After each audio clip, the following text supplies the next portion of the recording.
Marcos Paulo não foi pro Torino e ficará no Fluminense.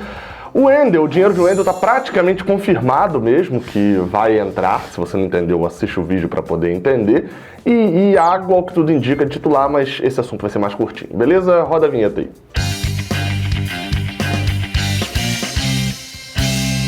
Seja bem-vindo, você guerreiro, você guerreira de todo o Brasil e de todo mundo. Aqui é o canal Rádio Tricolor, sou Gabriel Amaral, sou jornalista de formação, tricolor de coração, você já sabe disso tudo. Já sabe que tem que dar o like, então nem vou pedir aqui. E já sabe que tem que se inscrever, ativar sininho também, porque isso é importantíssimo aqui pra gente. Beleza? Combinado? Nem vou avisar, nem vou gastar tempo com isso hoje, porque eu sei que você já faz isso tudo. Primeira notícia do vídeo de hoje é bem mais curtinha. Iago sinalizou de que deu entrevista coletiva, né, nesta terça-feira lá no CT Carlos Castilho e sinalizou de que deve começar jogando. Eu vou abordar esse assunto mais no pré-jogo, mas isso também que sai amanhã de manhã, né, na quarta pela manhã, mas vale uma palhinha pequena que isso pode indicar que os jogadores que voltaram de Covid não estão 100% ainda. Bem, eu nem tô analisando bola em campo, tá? Isso eu vou fazer no pré-jogo sobre se Iago entrar por ali é bom ou ruim, mas pode sinalizar isso, de que nem todos os jogadores que estão voltando de Covid estão 100% e devem ir ao jogo, como por exemplo teria a opção ali de Luiz Henrique e de Marcos Paulo jogando pelas pontas. Isso por quê? Porque Fernando Pacheco talvez seja mantido também, já que é Michel Araújo quem não joga contra o Goiás nessa quarta-feira, ele tá suspenso, beleza? Então, no pré-jogo eu abordo melhor sobre quais possibilidades usar e etc. Talvez a gente já tenha até a escalação base, mas ele deu a entender na coletiva de que deve começar jogando e a gente sabe, né? Iago é um meia volante, não é ponta. A venda de Wendel do Sporting de Portugal para o Zenit, ou Zenit, da Rússia, foi concluída. O clube português vendeu o jogador, volante, ex-fluminense, por cerca de 20 milhões de euros.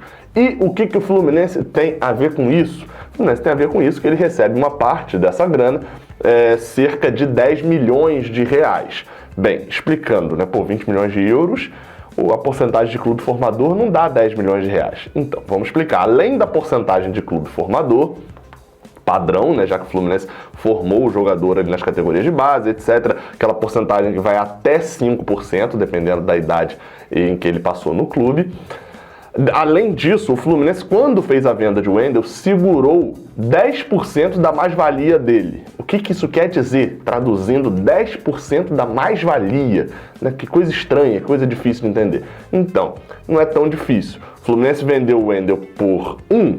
Se o Wendel for vendido por 10, o Fluminense ganha 10% desses 9 aqui que acrescentou. Ou seja, o Fluminense só ganhava porcentagem se o Sporting vendesse ele por um preço maior do que comprou. Bem, a venda de Wendel foi feita do Fluminense por cerca de 7 milhões de euros para o Sporting e agora ele foi vendido por 20. Então o Fluminense nesses 12, acho que foi 7,5 de euros, então fica ali dentro desse pedaço, né, 12 milhões e meio de euros mais ou menos. O Fluminense leva 10 milhões desses 12,5, que dá cerca de 12 milhões, dá cerca de 1 milhão e 200 mil euros. E aí, quando você transforma em reais, soma a porcentagem do clube formador, entram 10 milhões para o Fluminense.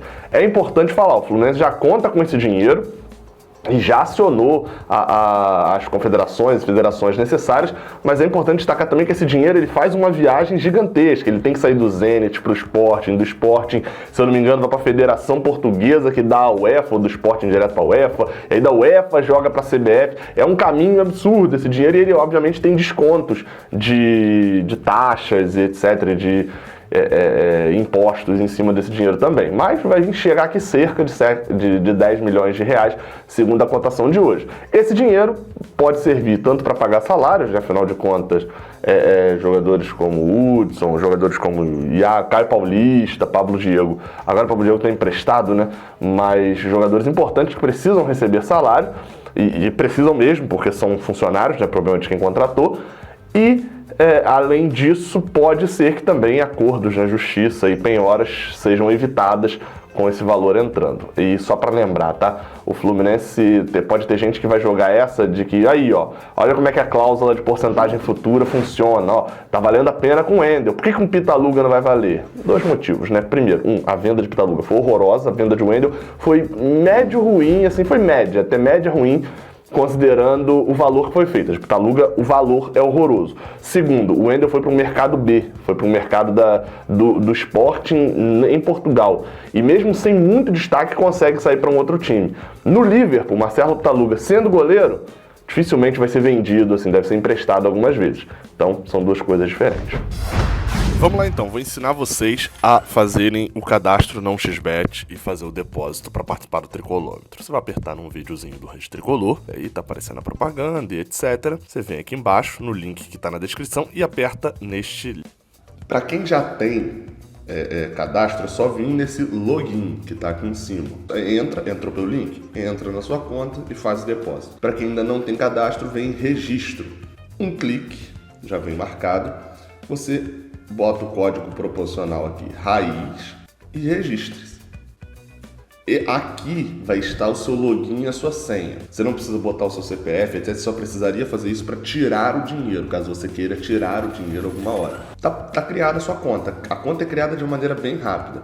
Se você fez login por fora, né, você já tinha a sua conta, você vai chegar nessa tela aqui. E aqui são os métodos recomendados, mas basicamente pra gente aqui boleto, Visa, Mastercard, porque é mais rápido, é mais tranquilo, é mais seguro também. Enfim, basicamente, se você fez pelo boleto, você vai mandar o comprovante de pagamento do boleto. Se você fez pelo cartão de crédito, você vai mandar a telinha que aparece logo depois de você ter feito o pagamento. E para fechar o vídeo, uma notícia que eu cheguei a falar ontem, mas não tinha dado a conclusão. Quando eu fiz o último vídeo aqui, estava tudo praticamente fechado e abriu tudo e não fechou. Isso porque a negociação entre Fluminense e Torino não foi à frente por Marcos Paulo. O jogador que iria para o Torino emprestado, a proposta era essa, explicando rapidamente que eu fiz vídeo ontem sobre isso. A proposta do Torino era pagar para pegar ele emprestado, ele renovaria com o Fluminense por mais um ano, ficaria emprestado até o final da temporada no Torino e, caso ao final dessa temporada o Torino quisesse fazer a compra, ele tinha lá o valor já definido com a opção de compra do jogador. Caso ele não quisesse fazer a compra, era devolvido ao Fluminense com um tempo ali pequeno ainda de contrato. Bem, tava tudo certo e etc. E aí a primeira versão que a gente ouviu quando a negociação melou foi de que os documentos não haviam chegado a tempo, porque a janela fechava às 3 horas aqui do Brasil, né, às 8 lá da Itália. Só que depois o Globoesporte.com publicou uma matéria que tá ali na minha tela, na minha colinha, foi de que não chegaram a um acordo, Fluminense e Torino, sobre os valores da negociação, a questão do valor do empréstimo e a forma de parcelamento desse valor. Ou seja, dentro desse processo, né, a proposta, se não me engano, chegou no sábado, dentro dessas conversas, a negociação melou. É um mar de escuridão isso, tá? Ninguém tem certeza do que aconteceu, a gente pode estar vendo no GE, né, uma versão da fonte do GE, mas quando vier a versão de outra fonte, enfim, a gente realmente não sabe. O que a gente tem de informação é Marcos Paulo afirmando lá atrás, né? Não chegou a afirmar, na verdade foi o presidente que falou por ele, falando de que se ele não fosse vendido, ele renovava, jogou as responsabilidades para o jogador, e o jogador não desmentiu, enfim, a gente ainda não tem como trabalhar com uma informação concreta nesse caso. A venda não aconteceu. E logo após a venda, o empréstimo, a saída dele para a Europa, e assim, para quem acompanha o caso mais de perto, sabe que o desejo de Marcos Paulo, o desejo de toda a família, não é nem só o desejo, era o planejamento, era de que ele fosse para a Europa nesse ano. Isso não vai acontecer. Dentro desse escopo, logo após a notícia de que a venda tinha melado, o empréstimo tinha melado, a ida tinha melado, Marcos Paulo colocou um negócio no Instagram dele, uma imagem no Instagram dele, que está aparecendo aqui do lado, vou até afastar um pouquinho, falando basicamente isso que você está lendo aqui, né? Eu não estou com a cola ali, mas é algo em torno de no mundo de mentiras, ser verdadeiro estranha as pessoas. Essa mensagem durou pouco tempo no Instagram dele, à noite ele já tinha apagado, e muita gente está interpretando de várias formas. Pode ser um recado para o presidente, pode ser um recado para a diretoria, pode ser um recado para a torcida, falando que, olha, realmente, no mundo de mentiras, eu renovar aqui agora pode soar estranho, mas eu não, estou cumprindo aqui a minha palavra. A gente não sabe, isso vai ter que ser esclarecido, porém, o presidente não dá entrevistas, né? Um presidente que não gosta de falar com a imprensa, a não ser se for entrevista coletiva muito bem regulamentada ali e regulada para poder falar só quando ele quer. Enfim, o presidente que os torcedores do Fluminense elegeram, né? Eu não votava na época, mas que não dá entrevista aqui pro Rede Tricolor, apesar da gente já ter pedido várias vezes. Quem sabe se a gente falar um pouquinho bem dele, ele dá, né? Saudações tricolores, até a próxima e fica tranquilo, não vou mudar isso aí não, tá? Não vou falar bem ou falar mal só pra receber entrevista não, até porque a entrevista faz mais bem pra ele do que pra mim. Meu canal segue acontecendo. Ele, não sei se a popularidade dele aumenta com ele sendo tão omisso desse jeito. Saudações tricolores, até a próxima. Valeu!